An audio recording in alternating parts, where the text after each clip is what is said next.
YouTube, what is good? So this week I'll be showing you behind the scenes from the shoot I had with Laura, filmed with the GoPro 10.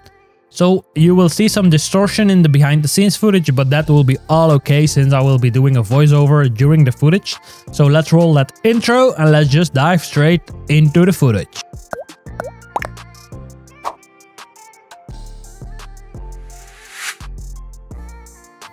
Let me take you through this behind the scenes. So you can see that we're actually shooting with the Elinchrom Indirect Rodalux, which is a softbox of about 1.50 m, and it is indirect. So that means we have really soft light. So that's just to give you an idea about the setting we're shooting in. So we got just one light and I'm shooting with the Nikon D850 combined with the 7200 for now. Later on you will see I will be changing it up, but that's it what I'm shooting with now. Also you can see on the left side of the screen a television. This way Laura can actually see what images we are shooting, as she has directly feedback of does she like the images, does she want them to be brighter, darker. So you can see me moving backwards, forwards, just to frame the image while she's posing. So you can also see the two little holes in the Rodalux softbox. That's because the first day I had them, I put them up, and on the ceiling you can see those nice little spots. Then there was still no LED light, so it was still hot, just halogen lights, and yeah, they burned just right through it. So I'm shooting tethered immediately into capture one, and that's why you see all the cables laying on the floor. I'm also giving her instructions because she has no idea if I'm standing in the corner, what angle I'm shooting, how it will look. So I'm just showing her like, hey, listen, it looks like this. But at this stage, I decided, like, because we are shooting this with a big softbox, there's light everywhere. And I'm deciding that I want to have them a little bit darker. So what I'm gonna be doing is first be safe and pull out the electrical cord from something else. Kick this a little bit closer. And I'm gonna be taking, let me just see, no, I'm not gonna be taking that, I'm gonna be taking that, which is just a V-flat. It's styrofoam painted, one side is just white the way it's bought, and then the other side is black. And they are attached into bicycle holders, so they can just stand on their own. So because I'm shooting from the side, what I see is the other backdrop that was there. So when I'm shooting this way, I can actually see like, hey, okay, it's black. In post-production I will be able to move it a little bit more. Again, a good thing is the television. I can immediately see what I'm doing. You can see me taking some images. She's just posing like a boss. And at this stage I decided to change lenses because the 7200 was a bit too close, because I'm only like 2 or 3 meters away. And I'm changing lenses to the 2470, so now I'm already shooting with the Nikon 2470, because this way I can have a little bit more Laura on the image, and I can make the images look a little bit more, give them a little bit more space, left, right, top, bottom. And then I'm going back to the corner and I'm just shooting some more images. She knows now that when she's posing, she has to keep her face almost like, if she's turning to me like now, it gets really dark. So that's why later on we've put another styrofoam with white on that side, as you can see now. Here I'm actually showing her with my modeling skills how she has to stand, because then she can see what I mean, because sometimes when explaining something it's not always that logical. So just setting it up now. On the left side you can see that there is another styrofoam which bounces the light coming from the indirect Elinchrom light. Now, because I'm shooting wider, that means I will get a little bit more misery in the background. So I decided to put another black styrofoam next to the other one, so that when I'm shooting this, I'll have a little bit more wiggle room in post-production, so I don't have to take out the entire background. I just have to make things darker. And normally when we are shooting with this kind of light, we are using a light with a grid which bundles the light, so we actually do not have any issues with the background because it will be black, because there's no light falling on it. Now She's changing outfits, so after each set we choose the images. I'm not recording that part, so we choose together the images, and then you can see me now building another set. So we decided to go with blue because the blue really pops in the images, and with the outfit she's wearing, it really will work nice because we have some pink, purple, blues, all in the same palette of colors. So I'm messing around with the light now. And then I'm shooting them from the same level as she is, so on the ground. Again with the 2470, not changed anything. And we're like evaluating the image if we like it or not. And then we just keep on going.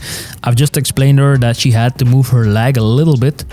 And then we're just trying some things out because there's no good or wrong way. It's just shooting, having a look at the screen and then deciding what we like.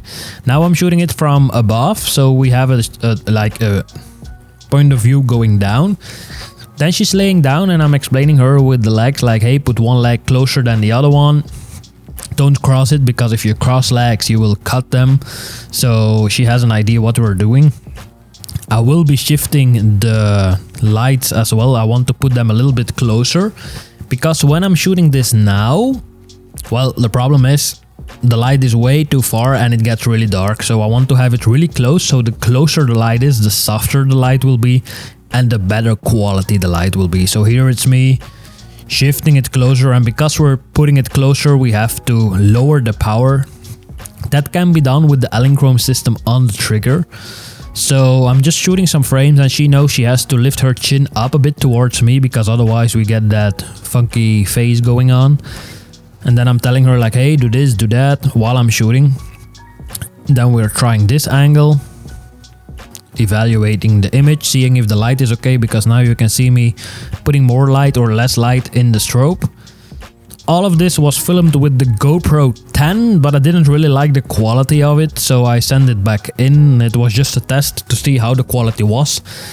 I wasn't really happy with it, and yeah, I will be doing a little segment later on in this video about it. So I'm telling her like, hey, put the knee down, relax your arm a bit, and then we just shoot it. And then that is about it.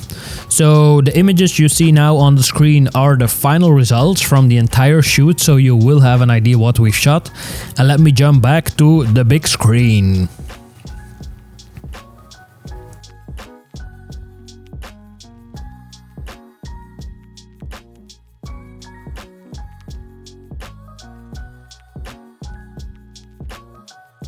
So to just quickly jump back to the mentioning about the GoPro 10. I bought the GoPro 10 during Black Friday sales. I paid around 400, 500 euros. Tried it out. The goal was to have some point of view image camera while I'm shooting images so I could take you with me through the image I see. Now the only problem was with that, the quality was so bad because I'm normally shooting with low light, which means I only use the pilot light. There's no other light going on in the studio because the cameras can focus in the dark, so that's not really an issue. The camera in low light was really bad, so it had a lot of artifacts going on. It was like my background was moving all over the place. So I decided to just return it back to the vendor because I was not happy at all. Even after watching a video segment from Glyn Dewis, go check him out below. I will put a link somewhere there. After watching that video footage and applying those settings to the camera, I still wasn't happy with the results. If we compare the GoPro 10 compared to the Fuji X-T3 with which I'm recording now, quality is totally different. Now I totally get it. There's a difference between a camera which costs more than 1000 euros and a camera which is half the price of it, the GoPro. So I totally get that. But even though we're at the stage that we're at number 10 already, the one I own are the GoPro Hero 3. So that's already like 7 generations back. And yeah, the quality is still the same in low light. There's not really any difference. The only reason I would have kept it is because of the stabilization, because that's totally awesome. When I'm moving with the Fuji, you can see the wobbling going on. If I'm shooting with the GoPro, well, it's just smooth. So that's a big difference. Now the X-T3 doesn't have IBIS on it. That's one of the downsides of it, but like I'm recording now, it's attached to a tripod. There's not really an issue about it. The only issue is like when I'm going on location or I want to do some B-roll footage, yeah, it's just wobbly. It doesn't do the things it has to do.